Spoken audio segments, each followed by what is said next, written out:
So ನಾವು ಸಾಕಷ್ಟು ಕಡೆ ನೋಡಿದ್ದೀವಿ, ನೀವು ಕೂಡ ಎಲೆಕ್ಷನ್ ಟೈಮ್ನಲ್ಲಿ ಸರ್ಗೆ ಕ್ಯಾನ್ವಸ್ಗೆಲ್ಲ ಹೆಲ್ಪ್ ಮಾಡ್ತಿರ್ತೀರಾ. ಸೊ ಜನಗಳ ಜೊತೆನೆಲ್ಲ ಓಡಾಡ್ತಾ ಇರ್ತೀರಾ. ಹೇಗಿರುತ್ತೆ ಆ ಒಂದು ಟೈಮ್ನ ಬ್ಯುಸಿ ಶೆಡ್ಯೂಲ್ಸ್?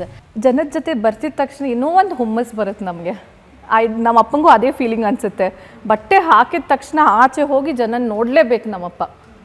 ಅದೇ ಥರ ನನಗೂ ಕೂಡ ನನಗೆ ಜನ ನೋಡಿದ ತಕ್ಷಣ ಏನೋ ಒಂಥರ ಖುಷಿ, ಏನೋ ಒಂದು ಹೆಲ್ಪ್ ಮಾಡಬೇಕು, ಏನೋ ಒಂದು ಮಾಡ್ಬೇಕು ಜನಕ್ಕೋಸ್ಕರ. ಹುಟ್ಟಿದ ಮೇಲೆ ಏನೋ ಒಂದು ಬಿಟ್ಟು ಹೋಗ್ಬೇಕಲ್ವ ನಮ್ಮ ಹೆಸರನ್ನು. ಸೊ ಅದಕ್ಕೋಸ್ಕರ ನನಗೆ ಜನದ ಮೇಲೆ ತುಂಬ ಪ್ರೀತಿ.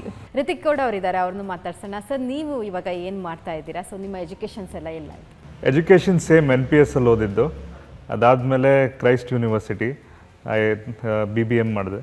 BBM ಆದಮೇಲೆ MSc ಮಾಡಿದೆ, ಆಂಟ್ರಪ್ರಿನರ್ಶಿಪ್ ಇನ್ನೋವೇಷನ್ ಮ್ಯಾನೇಜ್ಮೆಂಟಲ್ಲಿ.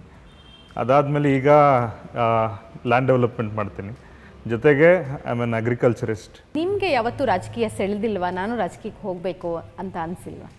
ಯೋಚನೆ ಮಾಡಿಲ್ಲ, ಬಟ್ ಮುಂದೊಂದು ದಿನ ಬರಬೇಕು ಅಂತ. ತಂದೆ ಕೃಷಿ ಕಡೆ ಜಾಸ್ತಿ ಒತ್ತು ಕೊಡು ಅಂತ ಹೇಳ್ತಿರ್ತಾರೆ. ಸೊ ಹಾಗಾಗಿ ಮೋರ್ ಟುವರ್ಡ್ಸ್ ಅಗ್ರಿಕಲ್ಚರ್. ಯಾವುದೋ ಒಂದು ಸಣ್ಣದೋ ದೊಡ್ಡದೋ ಯಾವುದೋ ಒಂದು ಸಹಾಯನ ಯಾರೋ ಕೇಳಿದಾಗ ನಮ್ಮ ಮಾಡಿಸ್ಕೊಟ್ಟಿದ್ದು, ತಂದೆಯವ್ರಿಗೆ ಹೇಳಿ ಮಾಡಿಸ್ಕೊಟ್ಟಿದ್ದು ಯಾವುದೋ ನಿಮಗೆ ಆತ್ಮತೃಪ್ತಿ ತಂದಿರೋವಂಥದ್ದು ಒಂದು ವಿಚಾರ ಯಾವುದಿದೆ? ಅಂದರೆ ತಂದೆಯವ್ರು ಮೋರ್ ಅಪ್ರೋಚಬಲ್. ಅವರು ಜನಗಳು ಯಾರೇ ಎಂಥವರೇ ಆಗಿದ್ರು ಕೂಡ ತಂದೆ ಹತ್ರ ಡೈರೆಕ್ಟಾಗಿ ಹೋಗಿ ಕೆಲಸ ಮಾಡಿಸ್ಕೊಳ್ಳೋಂಥ ಪ್ರಾವಿಷನ್ ಇದೆ. ನಮ್ಮ ಹತ್ರ ಬಂದು ಮಾಡಿಸ್ಕೊಳ್ಳೋ ಅಂಥದ್ದು ಇಲ್ಲ, ತಾಯಿ ಹತ್ರ ಬಂದು ಹೇಳೋವಂಥದ್ದು ಯಾರೂ ಮಾಡಲ್ಲ. ಅಂದರೆ ನೇರವಾಗಿ ತಂದೆನೇ ಅಪ್ರೋಚ್ ಮಾಡಿ ಕೆಲಸಗಳನ್ನ ಮಾಡಿಸ್ಕೊಳ್ತಾರೆ.